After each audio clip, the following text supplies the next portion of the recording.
il faut que vous preniez votre téléphone. Ceux qui ont un iPhone, il faut prendre un petit utilitaire qui s'appelle BlueSniff.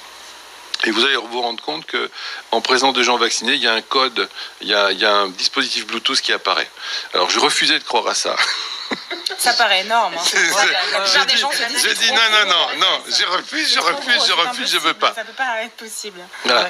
Et ben, vous commencez à faire les tests et là vous tombez sur le derrière et je dois admettre que malgré toutes mes préventions, je suis obligé de dire qu'il se passe quelque chose. Alors, c'est une expérience que vous allez pouvoir faire vous-même très facilement, hein, ça mange pas de pain. Ceux qui ont des Samsung, tout ça, voilà, Android, alors eux, ils captent, et sur iPhone, il faut installer du BlueSniff. C'est un utilitaire gratuit, ça détecte mieux que le reste des dispositifs Bluetooth. Alors l'expérience la plus facile à faire, c'est d'être au milieu d'un champ. Vous vous mettez au milieu d'un champ où il n'y a personne. Jusque-là, tout va bien, vous ne captez aucun dispositif Bluetooth. Et puis, l'idéal pour faire l'expérience, c'est d'avoir quelques volontaires qui sont vaccinés, quelques volontaires qui ne sont pas vaccinés, si possible à 50-100 mètres. Et puis, vous pouvez les mélanger entre eux pour que vous leur donnez un numéro, si vous voulez.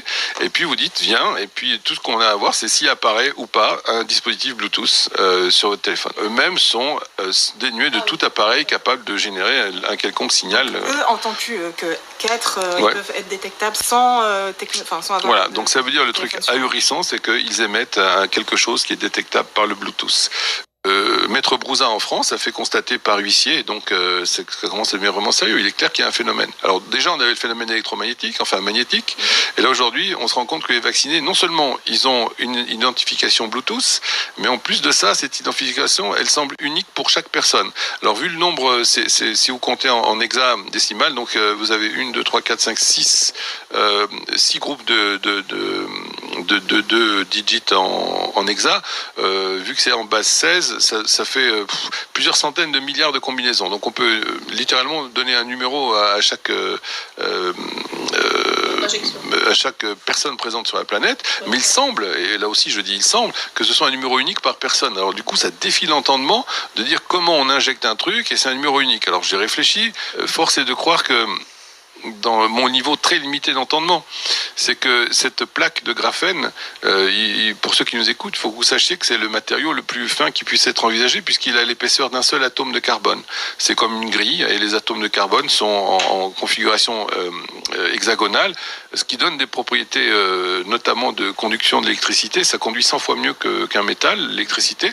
Et pour ceux qui ont fait de la chimie organique, ils savent que du coup il y a une très forte délocalisation des électrons. Et cette substance est probablement au contact du sang. Elle va être capable littéralement d'attirer les globules rouges qui sont chargés de fer. Et on voit qu'au microscope, quand on met au contact une goutte de sang avec une goutte de vaccin, on voit que se produit un phénomène tout à fait étrange. Les globules rouges se mettent à s'enrouler, probablement autour des plaques de graphène. Et à un moment donné, ce qui doit se produire, c'est que le fer du globule rouge doit littéralement se fixer sur la plaque de graphène, ce qui doit entraîner des propriétés électriques. Et ce que je n'arrive pas à comprendre, bien sûr, ça dépasse ma compétence, c'est pas le problème, mais je donne des pistes de réflexion, c'est pas autre chose. Et ce qui se produirait dans l'incompréhension, c'est qu'ils ont réussi à mettre au point une forme de nanotechnologie pour faire en sorte que du coup soit généré un code qui doit être unique en fonction de notre génome. Et un peu de la même manière, donc vous avez une protection d'un logiciel qui va être unique en fonction de la configuration de votre ordi. Eh ben, ni plus ni moins, ils ont dû mettre au point ça de manière biologique pour pouvoir avoir un code unique sur chaque personne injectée. Et si la chose est avérée comme je le crains, est-ce que vous mesurez où on en est? C'est-à-dire que non content de nous vendre un produit qui n'est pas un vaccin, qui est une chose qui est toxique, selon le professeur Zelenko, qui n'est pas le premier venu, on va se retrouver entre 200 et 500 millions de morts à cause des injections. On a des gouvernements qui nous forcent donc en toute connaissance de cause à nous injecter un produit létal et au minimum capable de nous donner des troubles immunitaires invraisemblables qu'on va découvrir dans les années qui viennent, plus des effets carcinogéniques par le peu qu'on sache avec le graphène. C'est tellement fin que ça vient se mettre littéralement entre deux brins d'ADN. Et en même temps, on se retrouve pucé et fiché.